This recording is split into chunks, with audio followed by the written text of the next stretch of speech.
Dr. Lynn Sherr will now deliver the University of Massachusetts Boston's 1997 commencement address. Doctor.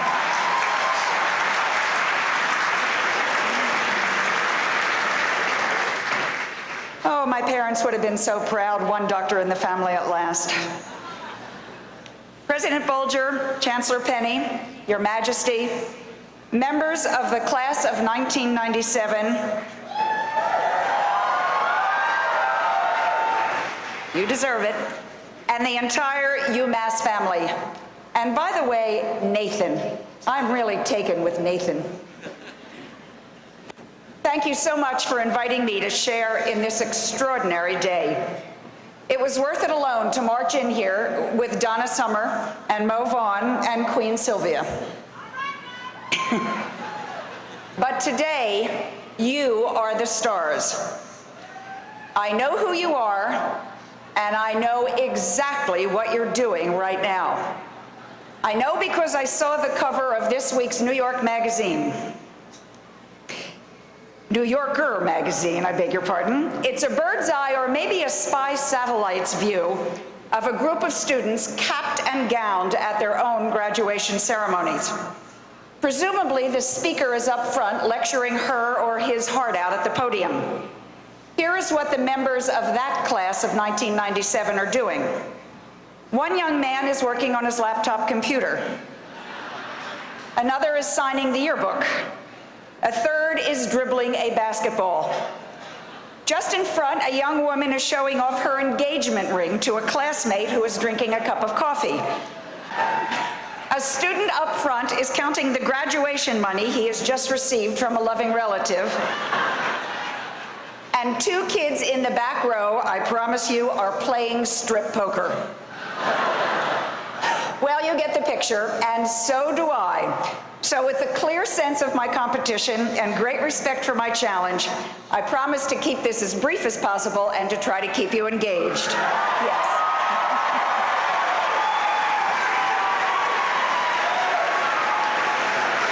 I think I did better than Mo Vaughn with that one.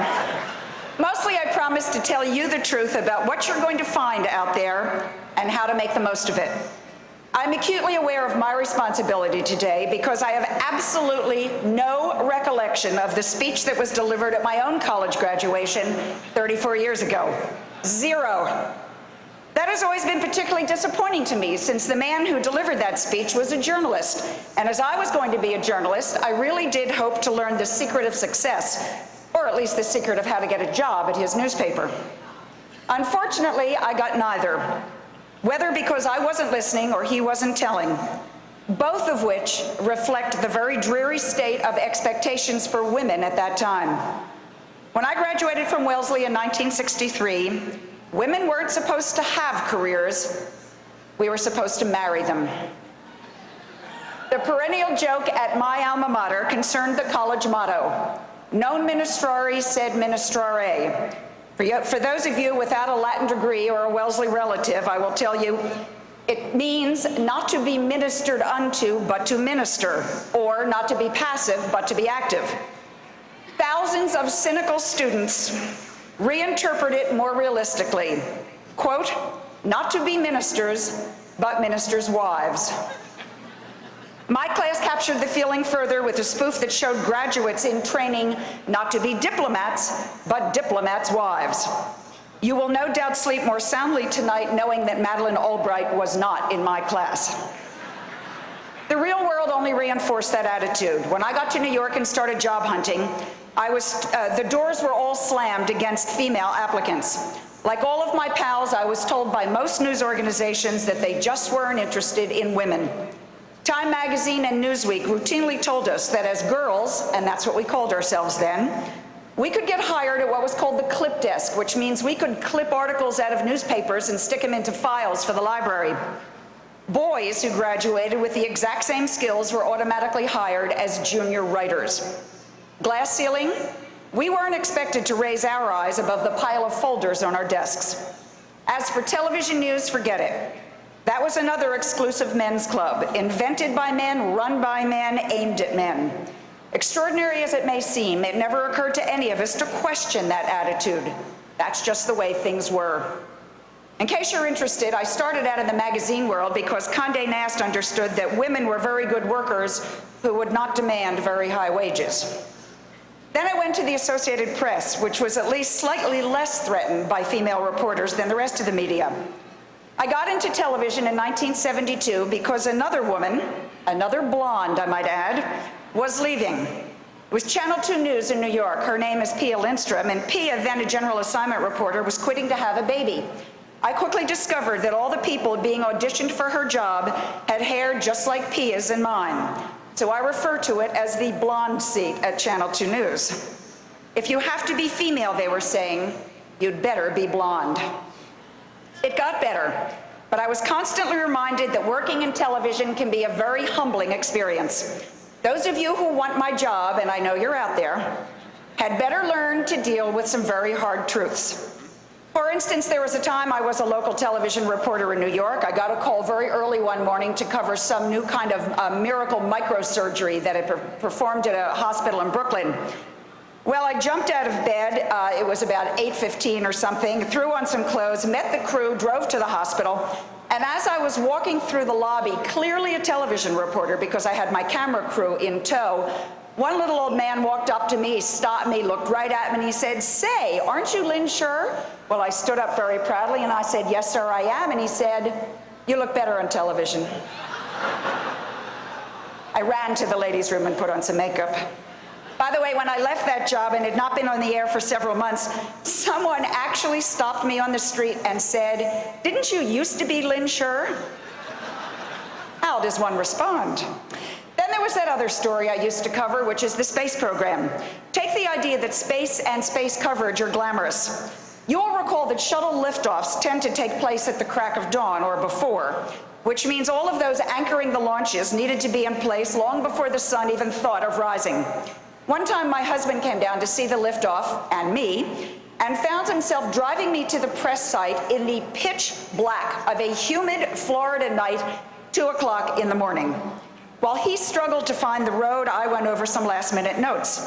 As we made our way along the highway, he turned to me with his eyes barely open and said, "Thank you for sharing the glamorous part of your life."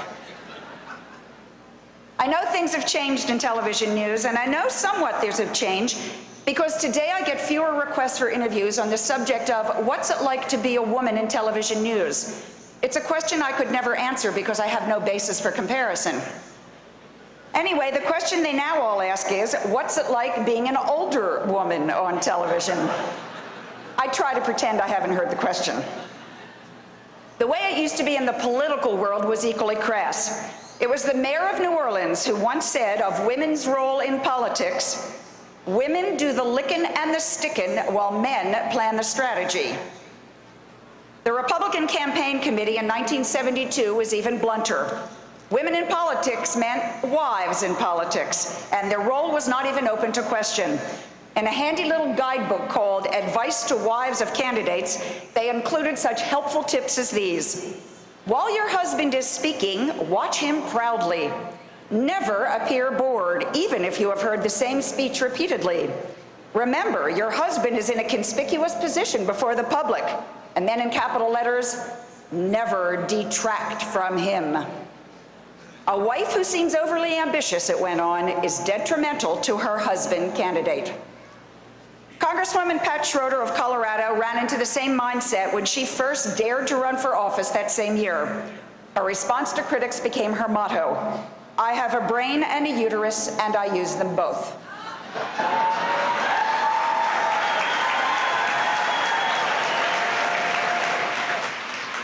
Then there was Shirley Chisholm, the wonderful African-American congresswoman from New York who boldly ran for president in 1972. At one point, the then mayor of New York, Ed Koch, said, "Shirley, I'd really like to be your running mate." Shirley's response was a classic. "I'm sorry, Ed," she said, "I don't think the country is ready for a Jewish vice president." Finally, bless her, was Congresswoman Bella Abzug, who figured out early what the problem was. She said, "Our struggle today is not to have a female Einstein get appointed as an assistant professor. It is for a woman Schlemiel to get as quickly promoted as a male Schlemiel." Unfortunately, a number of critics think that's exactly what's happening now, but I don't. I tell you how it used to be because I want all of you, women and men, to understand that the privileges we now enjoy were not always there, and that even our problems seem very benign compared to what the women who came before us had to endure. Think of this. When my mother was born, she did not have the right to vote. Unimaginable, isn't it, that any one of us would not have the right to participate in this democracy because of our gender. It is almost impossible to believe that we have had women's suffrage in this country for only 77 years, and other rights just barely longer. As we peer towards the first glimmers of the next century, it is useful to remember that in the last century, being born a woman in America was often a dreary prospect. It was a time when the 23 United States of America were ruled by something called Blackstone's English common law. That's the one that bluntly stated, the husband and the wife are one, and that one is the husband. What it meant was that a married woman in America had no legal right to any aspect of her relationship with her husband. She could not own property, earn money, make contracts, sue or be sued, or be guardian of her own children. When the law was enforced, which was often, it meant that wives could be seized if they ran away, and they could be beaten. It meant they had to beg their husbands for spending money, that they lost custody of their children if the father chose to spirit them away. All women, married or not, were bound by a number of additional restrictions. They could not go to college. There were none in this country for women in the early part of the last century. Women could work comfortably in only a handful of professions: housework, sewing, teaching, factories, and when they did, they generally took home a mere fraction of the pay of their male co-workers.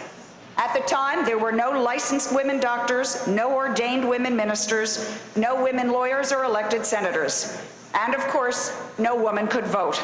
Not for school board, not for mayor, and certainly not for president of the United States. But there was no bias in taxation. Single or widowed women who did own property had to pay their dues to a government that would not let them participate in running it. Thanks to the efforts of the bold, unrelenting women and men of the 19th century, led by my personal hero, Susan B. Anthony, all of that is changed. Anthony and her colleagues understood the problem and saw how to fix it, mounting a campaign that took 72 years to win. Their struggle was brilliant and it was brutal. They carefully, wittily, and sometimes painfully laid the groundwork for virtually every right women now enjoy. I hasten to add, they have also broadened the rights of men.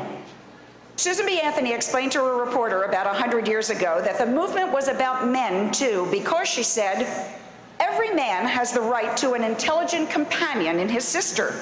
I think he has a right to find in the rest of womankind his peers, women he can talk to intelligently and not descend to small talk to meet their capacity.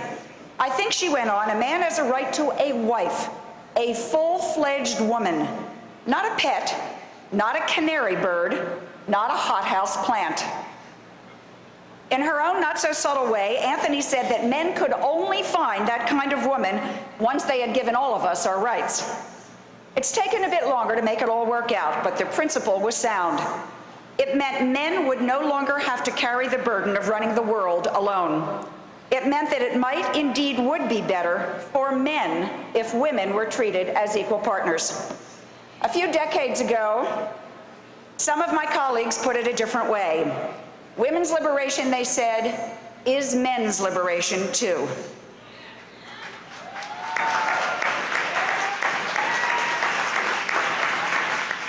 It means not only that women have the right to enter any profession, or none at all, but that men have the same rights too.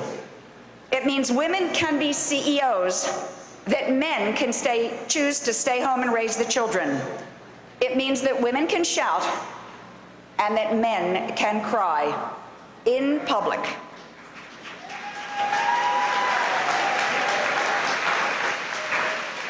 It means something else too. I would argue that the entrance of women into a world formerly closed off has humanized that world, bringing family matters into public policy and children into the workplace for more than just a visit. The rules have changed. Perhaps some of this language seems outdated to you. Perhaps you already treat each other as equals, and you anticipate no barriers because of sex. I hope that is true, because as a family, as a community, as a nation, and as a planet, that is our only hope. In your lifetimes, you have seen a great deal of change. You have seen a world that changed so drastically, maps have had to be redrawn and new countries named. You have witnessed legal developments that sent preachers to jail, kept murderers from conviction, and elevated incompetent lawyers to television stars. You have participated in the growth of a computer network that has literally shrunk the globe, and you've watched medicines literally give life back to people with AIDS.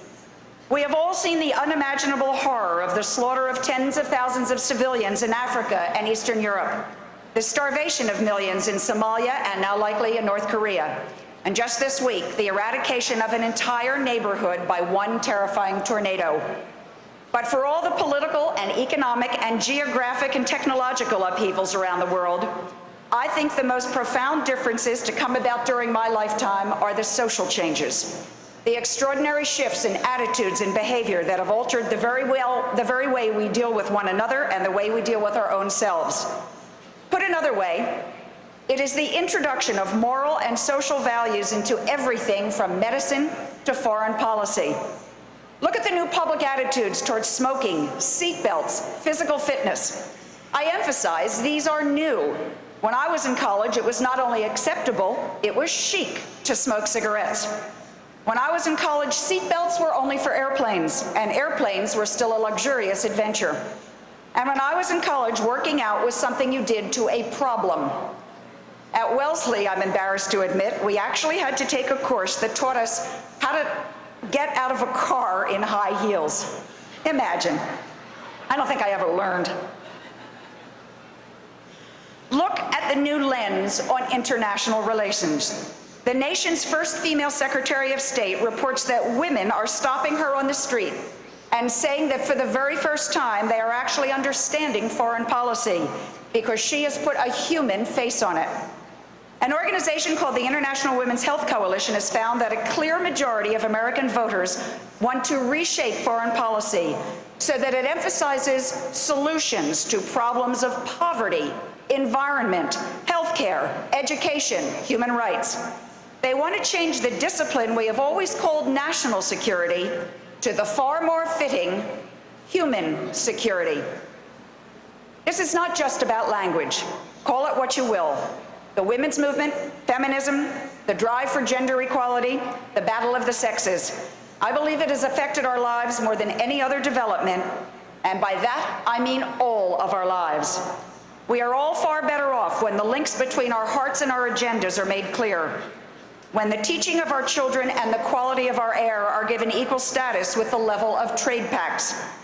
Morals and values are not necessarily women's domain, but they sure seem to get more attention when women are involved. But as we all adjust to this new way of doing business, I urge you to remember that the rights that led to this social revolution are precious rights, and they were hard-won. They did not appear by magic. I beg you to learn the history, to appreciate what it took to get the right to vote, to win the right to attend college, to sit at the table. Feelings and goodwill are no excuse to disregard facts. And I caution you that all these new options will curiously make your lives much more difficult. Trust me on this one. It is harder when you have a lot of options. It is harder when you cannot resort to tired old stereotypes. It is harder when you have to explain to your parents, or perhaps to your children, that you are not going to necessarily do things their way. And it can be very difficult to hold on to individual freedoms when frightened, misinformed groups try to take them away. But I promise you, it is worth it. I also promised you a couple of truths that might just stick with you longer than anything I remember from my graduation. I don't know the secret of life, but I do know this. Men are not the enemy. Women are not the threat. We are all in this together.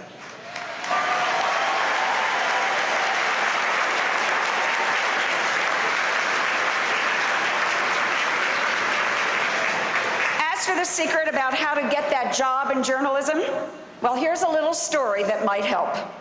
It said, it's told about Adlai Stevenson, the great statesman, the unsuccessful presidential candidate, and a graduation speech he was giving.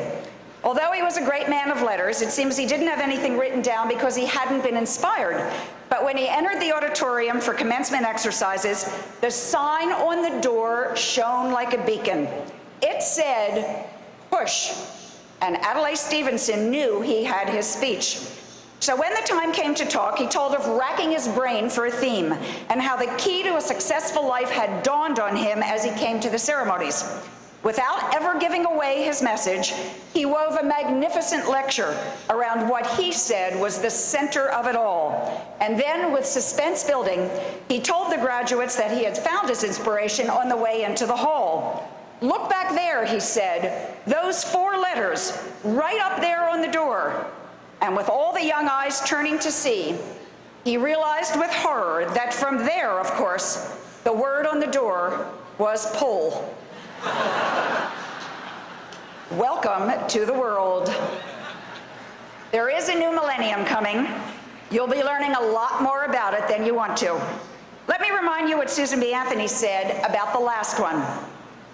"I am filled with sadness at the passing of the 19th century, she said. I feel as if I had just buried my dearest friend, but then this new century will be just as good." And then she went on, "If I could only live another century, I do so want to see the fruition of our work for the past century. There is so much yet to be done. I see so many things I would like to do and say, but I must leave it for the younger generation.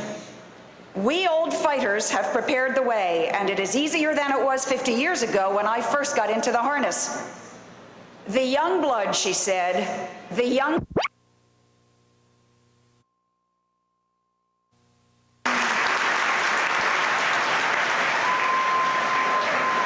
Thank you very much for those good words. We have now come to a very important part of our ceremony.